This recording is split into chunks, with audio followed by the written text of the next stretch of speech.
Hello दोस्तों and welcome back to once again in a very important video related to Navodaya Vidyalaya information। यानी कि नवोदय विद्यालय से संबंधित जानकारियों वाले वीडियो में एक बार फिर आप सभी का स्वागत है। और हमेशा से ही आपकी क्वेरीज रहती हैं कि नवोदय विद्यालय की वैकेंसीज कब आने वाली हैं, कब रिलीज होने वाली हैं। तो चलिए आज इसी टॉपिक पे हम बात करते हैं कुछ देर।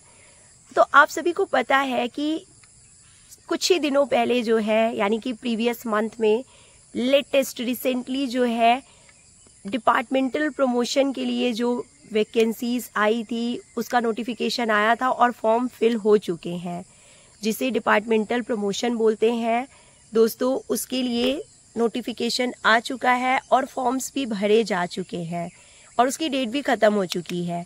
और बहुत पहले एक नोटिफिकेशन आया था, एक सर्कुलर आया था जिसके अकॉर्डिंग इसके जस्ट बाद यानी कि जैसे ही ये ख़त्म होना है, जो डिपार्टमेंटल प्रमोशन के जो फॉर्म्स फिलअप हो रहे हैं, जैसे ही इसकी डेट ख़त्म होगी उसके तुरंत बाद यानी कि जुलाई मंथ में रिलीज़ होने वाली हैं नवोदय विद्यालय की वैकेंसीज़।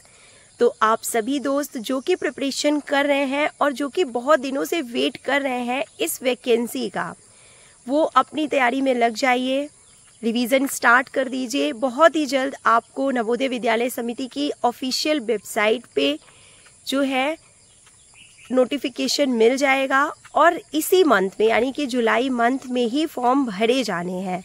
तो जिन लोगों ने भी इतने दिनों से तैयारी की है, जो लोग पहले भी एग्ज़ाम दे चुके हैं, इंटरव्यू तक पहुंच चुके हैं और कुछ कारणों की वजह से सफलता प्राप्त नहीं कर सके हैं, नहीं कर पाए हैं, उन सब के लिए बहुत ही सुनहरा मौका है। क्योंकि विद इन 15 डेज इसी मंथ में जुलाई मंथ में ही नोटिफिकेशन आने वाला है और फॉर्म फिलअप करने की डेट भी जो है वो जारी कर दी जाएगी। तो बहुत ही इम्पॉर्टेंट टाइम है आप सभी के लिए। प्रिपरेशन स्टार्ट कर दीजिए फिर से।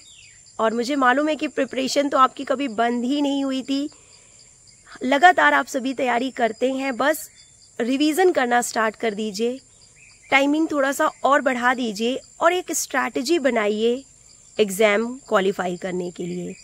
क्योंकि जो लोग एक्सपीरियंस्ड हैं, जिन्होंने इससे पहले एग्ज़ाम दिया है नवोदय विद्यालय का, उनको अच्छे से पता है कि नवोदय विद्यालय में जो 3 क्वालिफाइंग पेपर्स होते हैं, जिन्हें हम पेपर 1, पेपर 2, पेपर 3 या लैंग्वेज पेपर के नाम से भी जानते हैं, language paper 1, language paper 2, language paper 3, इन 3 पेपर्स को हम क्वालिफाइंग पेपर्स भी कहते हैं। क्यों?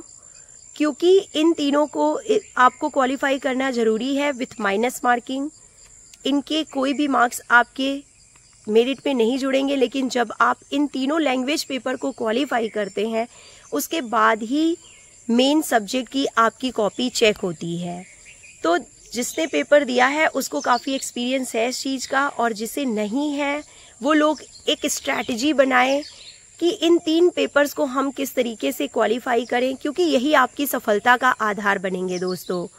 मैं अपने पर्सनल एक्सपीरियंस से आपको बता रही हूँ कि जिन लोगों ने इन 3 पेपर्स को क्वालिफाई कर लिया, डेफिनेटली उनके मेन सब्जेक्ट की चेकिंग होगी। पेपर्स को क्वालिफाई करने के बाद ही मेन सब्जेक्ट की चेकिंग होगी और वो मेरिट में अपनी जगह ज़रूर बना पाएंगे। तो सबसे बड़ा चैलेंज जो आपके सामने है वो है 3 लैंग्वेज पेपर्स को क्वालिफाई करना। तो उसे इग्नोर ना करें। आप अपनी तैयारी अगर कर रहे हैं तो सबसे पहले इन पे फोकस कीजिए। Paper 1, paper 2, paper 3 qualifying papers, जिन्हें लैंग्वेज पेपर भी कहते हैं। तो आप किस लैंग्वेज में देना चाहते हैं उसका बेसिक तैयार कीजिए, उसे अच्छे से पढ़िए और अपीयर होइए आने वाली इस नवोदय विद्यालय की लेटेस्ट वैकेंसी में और आपको सफलता ज़रूर मिलेगी। फर्दर नवोदय विद्यालय से संबंधित गाइडेंस के लिए, इन्फॉर्मेशन के लिए मैं मिलती हूँ आपसे जल्दी ही नेक्स्ट वीडियो में। Till then take care, good bye, have a nice day.